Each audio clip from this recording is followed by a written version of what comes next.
दोस्तों नमस्कार। चर्चा का विषय में आप सभी का मैं विश्वपति स्वागत करता हूँ। चर्चा करूंगा भारत पाक के बीच संघर्ष पर। इस वक्त जबकि मैं वीडियो बना रहा हूँ, ये आज 8 मई को लगभग 2:25 का समय हो रहा है और उस समय तक के क्या हालात हैं इस पर बात करूंगा। कल हालांकि इस युद्ध काल में या इस संघर्ष के काल में मैंने कई बार कहा है कि हमें अनौपचारिक बातों पर ज़्यादा ध्यान नहीं देना चाहिए। हालांकि अनौपचारिक बातों में ही बहुत सारी बातें सच्चाई होती है। होता यह है कि जो मजबूत जिसका पलड़ा होता है वो काम ज़्यादा करता है, दावे कम करता है, बताता नहीं है सब कुछ। और जिसका पलड़ा कमज़ोर होता है वो काम कम करता है, दावे ज़्यादा करता है। पहले के युद्धों में भी हमने देखा है और रूस यूक्रेन युद्ध में भी हम देख रहे हैं। रूस ने कभी कोई बहुत बड़े बड़े दावे नहीं करे, लेकिन जेलेंस्की रोज नए नए दावे करता है। लगभग लगता है यही स्थिति इस भारत पाकिस्तान के संघर्ष में। न भारत ने घोषित किया और न पाकिस्तान ने घोषित किया, लेकिन रात 11:59 पर मैंने अपने यहाँ के एक व्हाट्सएप ग्रुप में मैसेज करा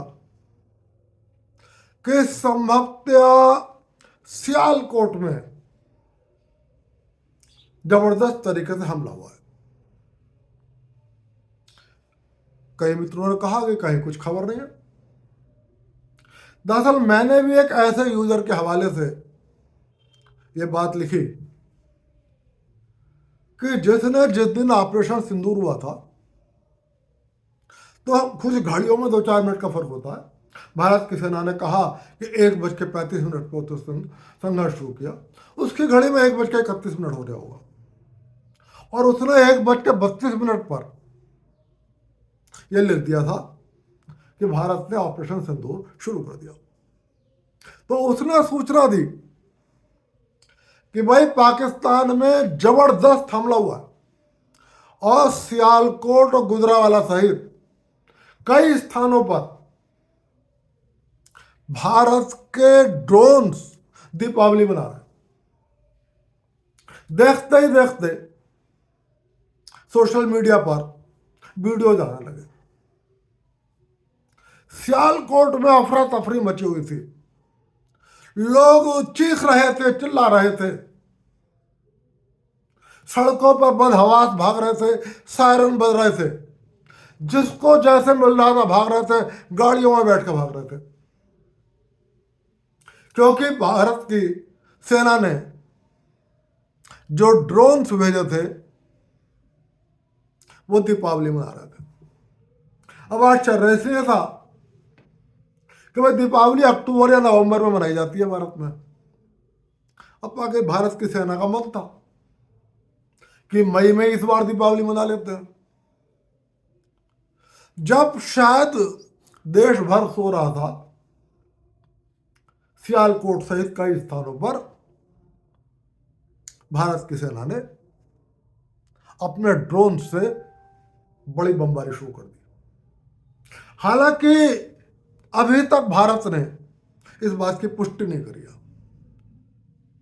लेकिन मैं अब इसलिए आपको वीडियो बना रहा हूं क्योंकि पाकिस्तान के न्यूज चैनल जियो ने एक खबर कंफर्म कर दिया कि रात भारत ने बहुत जबरदस्त तरीके से सियालकोट, गुजरावाला सहित लगभग 12 स्थानों पर जबरदस्त बमबारी करी और उससे सियालकोट सहित खबर है पेशावर भी शामिल था, बहुत सारे स्थानों पर बड़ा भारी नुकसान हुआ।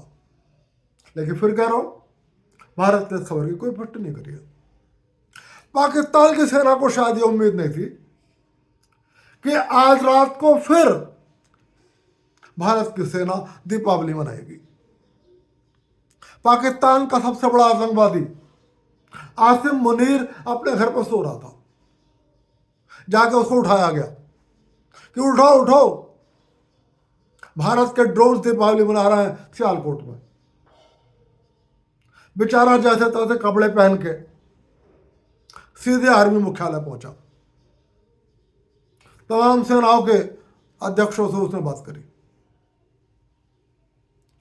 और खबर यह है, हालांकि इस बात की भी पुष्टि नहीं हुई है, कि भारत और पाकिस्तान के विमान आसमान में एक दूसरे के साथ थे। हालांकि भारत का औपचारिक स्टैंड बिल्कुल साफ है कि हमने अभी तक LOC क्रॉस नहीं करी है। पाकिस्तान ने भी यह नहीं माना है कि LOC भारत ने क्रॉस करी है। इसलिए आप मेरे इस दावे पर चाहे तो विश्वास करें चाहे ना करें, लेकिन सोशल मीडिया पर यह खबर थी। एक पाकिस्तान की सोशल मीडिया का इन्फ्लुएंसर लाइव था, उसने एक और बड़ा दावा कर दिया। उसने कहा कि मेरे सामने पाकिस्तान के JF-17 भारतीय बॉम्बर्स का मुकाबला करने के लिए आसमान में उड़े, लेकिन 2 लौट के आ गए और 2 लौट के नहीं आए। उसने आशंका व्यक्त करी कि संभवतः 2 भारत के बॉम्बर्स ने, वो चाहे ड्रोन्स थे या कुछ और थे, उन्होंने उड़ा दिया। लेकिन इस बात की भी पुष्टि फिलहाल भारत की सेना ने भी नहीं करी है और पाकिस्तान तो नेचुरली इस बात की पुष्टि करेगा नहीं। भारत अपने दावों को किसी भी तरीके से बढ़ा नहीं रहा है और ना दावों को बहुत बड़ा चढ़ा के बता रहा है। फिलहाल की स्थिति यह है कि सुबह होते होते ये सब कुछ रात करीब 1:30 से 2-2:30 बजे तक चला। सुबह होते होते खबर यह आई कि लाहौर के एयरपोर्ट पर बहुत जबरदस्त धमाका हुआ और लाहौर एयरपोर्ट को पाकिस्तान की सेना ने सील कर दिया। लेकिन भारत ने भी इस दावे का कोई पुष्टि नहीं करी। लेकिन पाकिस्तान ने इस बात को दावे को माना कि किसी ड्रोन्स ने एयरपोर्ट के पास एक बहुत बड़ा बम फेंका। थोड़ी देर बाद खबर आई कि एक दूसरा बम फेंका। फिर खबर आती है कि सीरियल ब्लास्ट हुए, 6 ब्लास्ट हुए। अब पता नहीं अज्ञात हमलावरों ने करे, क्योंकि पाकिस्तान में तो एक और समस्या कि अज्ञात हमलावर बहुत ताकतवर। अब पाकिस्तान की सेना भारत की सेना से क्या भिड़ेगी, वो अपने देश के अज्ञात हमलावरों से नहीं भिड़ पड़ाई।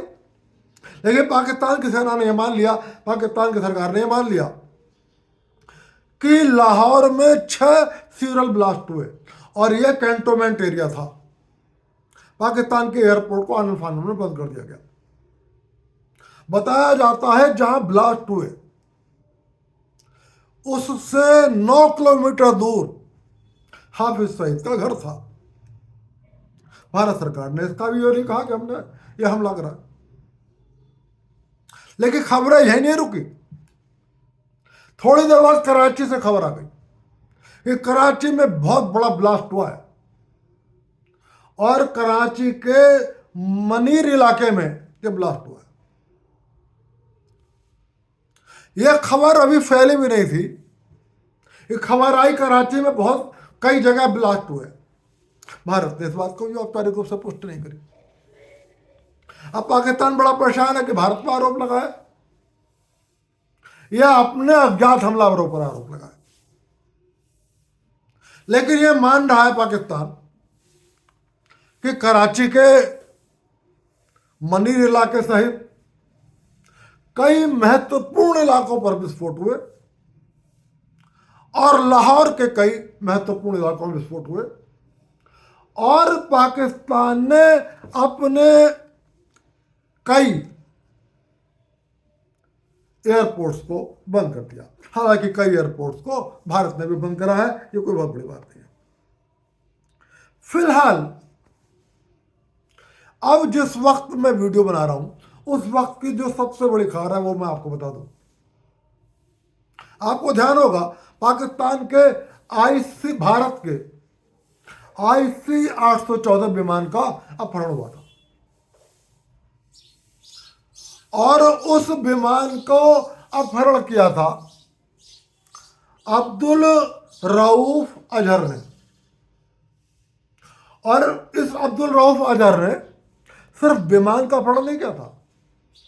आपको एक विदेशी नागरिक याद होगा, शायद उसका नाम पर्ल था और संभवतः वो अमेरिकी था, उसके गर्दन काट दी थी। अमेरिका उसको कई साल तक ढूंढता रहा, वो नहीं मिला। लेकिन भारत के बॉम्बर्स ने अब्दुल रऊफ अजगर को हूरों के पास भेज दिया है। ये अब तक की सबसे बड़ी खबर है। तो स्थिति यह है, सियालकोट से लेकर लाहौर, रावलपिंडी, कराची, रावलपिंडी और पेशावर तक जबरदस्त बमबारी हो रही है। पूरा पाकिस्तान कांप रहा है। पाकिस्तान की सेना परेशान है कि हम कहां जाएं, कहां जाएं। मैंने पहले भी कहा था ये मोदी बहुत तेज है। मोदी पहले घेराबंदी कर रहा है और पाकिस्तान की सेना बावली हो जाएगी कि हम कहां जाएं। पाकिस्तान का हर शहर लपेटे में है, लेकिन भारत बाबा भी नहीं कर रहा कि हमने करा। फिलहाल एक और बड़ी खबर है कि शायद रावलपिंडी के सेना हेडक्वार्टर पर भी एक ड्रोन ने हमला कर दिया है। लेकिन भारत साफ कर रहा कि हमने पाकिस्तान के किसी भी सेना ठिकाने पर हमला नहीं किया। हमने पाकिस्तान के किसी भी नागरिक ठिकाने पर हमला नहीं किया। अब पाकिस्तान के तो दुश्मन बहुत है, अज्ञात हमलावर भी दुश्मन है, क्योंकि पाकिस्तान ने तो पूरी दुनिया को दुश्मन बना रखा है। इंसानियत से, मानवता से पाकिस्तान का दूर दूर तक कोई वास्ता नहीं है। निर्दोष नागरिकों का कत्ल करना पाकिस्तान का धर्म है। चाहे भारत हो, चाहे अमेरिका हो, चाहे रूस हो, चाहे इंडोनेशिया हो और चाहे फ्रांस हो। यदि आतंकवादी हमले होते हैं तो उन आतंकवादी हमलों का कनेक्शन पाकिस्तान से जरूर ही निकलता है। तो आतंकवाद तो पाकिस्तान का राष्ट्रीय कर्म हो गया है। तो इसलिए अज्ञात हमलावरों में कोई भी हो सकता है। लेकिन पाकिस्तान की हालत बहुत ज्यादा खराब है। मैं आपको ये बात विशेष रूप से बताना चाहता हूं। दूसरी ओर अभी दोपहर सर्वदलीय बैठक हुई। उस सर्वदलीय बैठक में लगभग जितने भी राजनीतिक दलों को भारत सरकार ने बुलाया वो सब शामिल हुए। सरकार की ओर से राजनाथ सिंह, रक्षा मंत्री राजनाथ सिंह और किरण रिजिजू शामिल हुए। और वहां दो महत्वपूर्ण बातें भारत सरकार ने कही। हम जो कुछ भी कर रहे हैं वो सब बताना जरूरी नहीं। अब आप समझ सकते हैं सारी बात। इस बात में सब कुछ छिपा हुआ है। हम जो कुछ भी कर रहे हैं सब कुछ आपको नहीं बता सकते और वो सब कुछ बताना जरूरी भी नहीं है। लेकिन हम बहुत कुछ कर रहे हैं। और दूसरी बात बिल्कुल साफ कही, मैंने कल भी कहा था कि भारत सरकार ने औपचारिक रूप से ये नहीं बताया है कि ऑपरेशन सिंदूर जारी है या खत्म हो गया। लेकिन आज रक्षा मंत्री राजनाथ सिंह जी ने उस सर्वदलीय बैठक में ये बताया कि ऑपरेशन सिंदूर अभी जारी है। अभी ना भारत ने ना पाकिस्तान ने ये नहीं कहा कि दोनों देशों के बीच में युद्ध चल रहा है। हालात युद्ध जैसे ही है, लेकिन दोनों देशों ने युद्ध डिक्लेयर नहीं किया।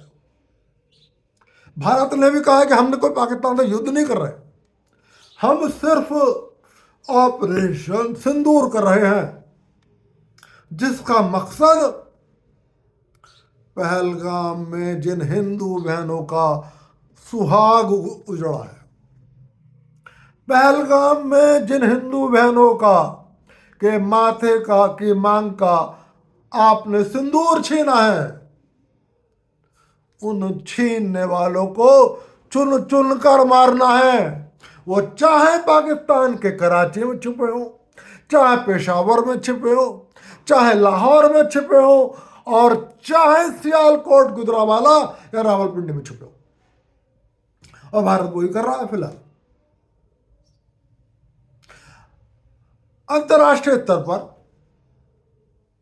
अभी तक दुनिया के किसी भी देश ने भारत का विरोध नहीं किया और पाकिस्तान का समर्थन भी नहीं किया। फिलहाल अफगानिस्तान ने कहा शांति, अपनी शांति रखें दोनों देश, इसका महत्व आप समझ सकते हैं। चीन ने कहा कि हम मध्यस्थता करने को तैयार है, भारत के लिए इस बात का कोई महत्व नहीं है। अनशेड्यूल्ड विजिट के तहत अब से कुछ देर पहले सऊदी अरब के विदेश मंत्री या विदेश राज्य मंत्री दिल्ली आए हैं। उन्होंने एस जयशंकर, भारत के विदेश मंत्री, से मुलाकात करी है। खबर यह है कि अंतर्राष्ट्रीय स्तर पर भारत के मित्र देशों ने भारत को विश्वस्त किया है, जो भी जरूरत है बताओ, हम पूरा करने को तैयार हैं। और आपको ये जानकर बहुत खुशी होगी कि लगभग दुनिया से बहुत सारे मित्र देश भारत की मदद करने को तैयार बैठे। हालांकि भारत किसी से मदद ले नहीं रहा, लेकिन वो कह रहे हैं मिटाओ आतंकवादियों को, तुम्हें जो करना है करो, शांति स्थापित करो, हमसे जो मदद चाहिए वो मदद लो। ये तो होगा युद्ध की बातें, और ये युद्ध की बातें बहुत सारे आप टीवी पर भी देख रहे हैं। हालांकि जो बातें मैंने बताई ये शायद आप टीवी पर नहीं देख रहे होंगे, क्योंकि सुबह ही सुबह कई मित्रों ने मुझे कहा कि भाई रात आपने 11:59 पर लिख दिया था कि सियालकोट पे हमला, लेकिन कहीं टीवी पे नहीं है, कहीं न्यूज़ पे नहीं है, कहीं अखबार में नहीं है। लेकिन लगभग 1-1:30 बजे पाकिस्तान के न्यूज़ चैनल जियो टीवी ने इस बात को कंफर्म किया कि रात भारत ने बहुत जबरदस्त बमबारी की है। हालांकि भारत ने अभी तक इस बारे में कोई औपचारिक बयान नहीं दिया।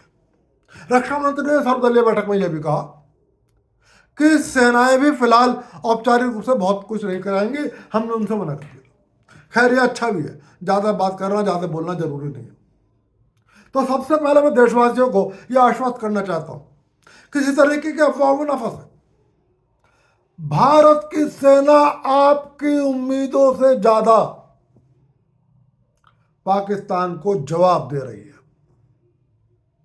और इतना तगड़ा जवाब दे रही है कि पाकिस्तान के उप प्रधानमंत्री और पाकिस्तान के वित्त मंत्री इशाक डार, जो कल तक ये कहते थे अरे यदि भारत ने हमला करा तो हमारे पास परमाणु बम है, उन्होंने कहा है प्रधानमंत्री से नहीं, रक्षा मंत्री से नहीं, विदेश मंत्री से नहीं, मैं भारत के NS अजीत डोभाल से बात करना चाहता हूं।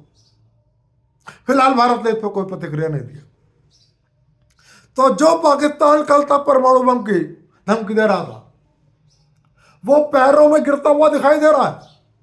वो कह रहा है कोई प्रधानमंत्री नहीं बात करना चाहते हैं, हमारी हिम्मत नहीं उनसे बात करने की, हमारी हिम्मत नहीं है राजनाथ सिंह जी से बात करने की। अरे भाई डोभाल जी से हमारी बात करा दो, हम उनसे बात करना चाहते हैं। भारत ने कहा, फिलहाल भारत ने कोई इस पर प्रतिक्रिया नहीं करी। जब जरूरी होगा निपटेगा, जब भारत को लगेगा कि हाँ हमारा टारगेट पूरा हो गया, तब भारत बात कर लेगा। तो इसलिए आप बेफिक्र रहें, भारत की सेना अपना काम कर रही है और आप सरकार के निर्देशों का पालन करते हैं। लेकिन एक और बात कहूंगा, हालांकि मैं एक फोटो को थंबनेल में लाना चाहता था, लेकिन मैंने नहीं कहा। वो भारत के राजनीतिक दलों पर, जब भारत की सेना हमला कर रही है और भारत की सेना पाकिस्तान को मुंह तोड़ जवाब दे रही है, भारत के लोगों के चेहरे पर खुशी है। लेकिन मैं कल से कांग्रेस पार्टी के नेताओं के चेहरे देख रहा हूं। मैंने कल कांग्रेस पार्टी के नेताओं की एक प्रेस कॉन्फ्रेंस, उसमें राहुल गांधी भी मौजूद थे और उसमें मल्लिकार्जुन खड़गे भी मौजूद थे। सबके चेहरे उतरे हुए थे, सबके चेहरों पर मातम दिखाई दे रहा था। यह कारण मेरी समझ में नहीं आया। हालांकि कांग्रेस पार्टी फिलहाल भारत सरकार के साथ खड़ी है। अब सर्वदलीय बैठक में किरण रिजिजू ने कहा भी कि सभी दलों ने हमें समर्थन दिया है, लेकिन क्या कुछ ऐसे लोग हैं भारत में जिनमें मातम परस रहा है कि अरे भारत आतंकवादियों को समाप्त क्यों कर रहा है? ये सोचने का विषय है। कहीं ये इन पार्टियों की एसेट्स तो नहीं थे जो इन पार्टियों के कहने पर कभी बनारस, कभी दिल्ली, कभी पटना, कभी अहमदाबाद और कभी बंबई में भारत के नागरिकों पर, अंतर्राष्ट्रीय नागरिकों पर और भारत के हिंदुओं पर हमला किया करते थे और हिंदुओं को धमकाया करते थे कि तुम्हारी औकात ये है और तुम हमारे इशारे पर इन्हीं ताकतों के साथ जुड़े रहो। ये नहीं है तो अच्छी बात है, मैं आरोप नहीं लगा रहा, लेकिन सवाल है आपके चेहरे क्यों उतरे हुए हैं? आपके चेहरों पर गमी क्यों है? आप किसका मातम मना रहे हैं? कल मैंने पाकिस्तान के मसूद अजहर के परिवार के सदस्यों के जब जनाजे उठे, उसमें आतंकवादियों से ज्यादा पाकिस्तान की सेना के प्रतिनिधि थे और सबके चेहरे लटके हुए थे। और जब मैंने कांग्रेस पार्टी के नेताओं के चेहरे देखे तो उनके भी चेहरे लटके हुए थे। ये बात मेरी समझ से बाहर है। चेहरों में खुशी क्यों नहीं है? क्या पूरा देश खुश है और पूरा देश भारत की सेनाओं की सफलता की कामना कर रहा है? आपने अभी तक एक बार भी सार्वजनिक बयान नहीं दिया है कि हम भारत की सेना के साथ हैं और भारत की सेना की कार्रवाई का समर्थन करते हैं और भारत की सेना की सफलता के लिए कामना करते हैं। आपके चेहरे उतरे हुए हैं, आपके चेहरों पर मातम। ये क्यों है? ये देश जानना चाहता है। इसलिए मैं कह रहा हूं, मुझे शक हो रहा है कि कहीं आप अंदर से मातम में तो नहीं हो कि हमारी एसेट्स को भारत की, पाकिस्तान में जो हमारी एसेट्स थी भारत की सेना उन्हें खत्म कर रही है। पाकिस्तान के अंदर पाकिस्तान की सेना भी इनको, पाकिस्तान की सरकार भी इनको अपना एसेट्स मानती थी। हम इनको टेररिस्ट कहते हैं। और यदि नहीं है तो मैं आपसे कहूंगा, आप हंसो, मुस्कुराओ और दिल खोल के कहो हम भारत के साथ हैं।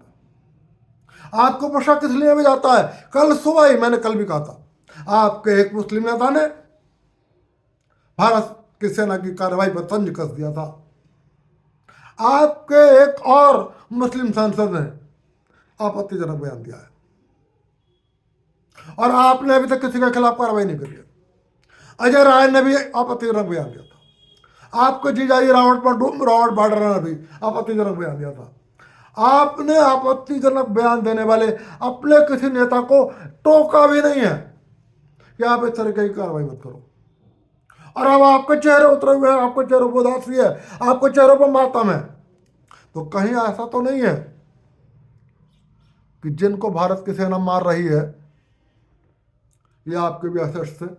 फिलहाल मैं यही चाहता हूं कि आपके एसेट्स ना हो तो अच्छा है, लेकिन पूरे देश को इस बात पर मंथन करना चाहिए कि इनके चेहरों पर हंसी क्यों नहीं है, इनके चेहरों पर खुशी क्यों नहीं। फिलहाल आज की बात को यही समाप्त कर रहा हूं और फिर जो अंदर की बात होगी वो लेके आपके पास आऊंगा। देखते रहिए, चर्चा का विषय, और निश्चिंत रहिए, भारत की सेना, भारत की सरकार आपके मस्तक को नीचे नहीं झुकने देगी, आपकी आंखों को नहीं झुकने देगी। पाकिस्तान अभी कांप रहा है, हो सकता है कल तक आपको पाकिस्तान रोता हुआ दिखाई दे और भारत की सेनाएं इसी मई के महीने में दीपावली का मजा लेते हुए आपको दिखाई दे। फिलहाल आज के बाद यही समाप्त कर रहा हूं और फिर निवेदन कर रहा हूं, वीडियो पसंद आए तो लाइक कर देना, चैनल को सब्सक्राइब कर देना। आप सभी को विश्वपति का नमस्कार।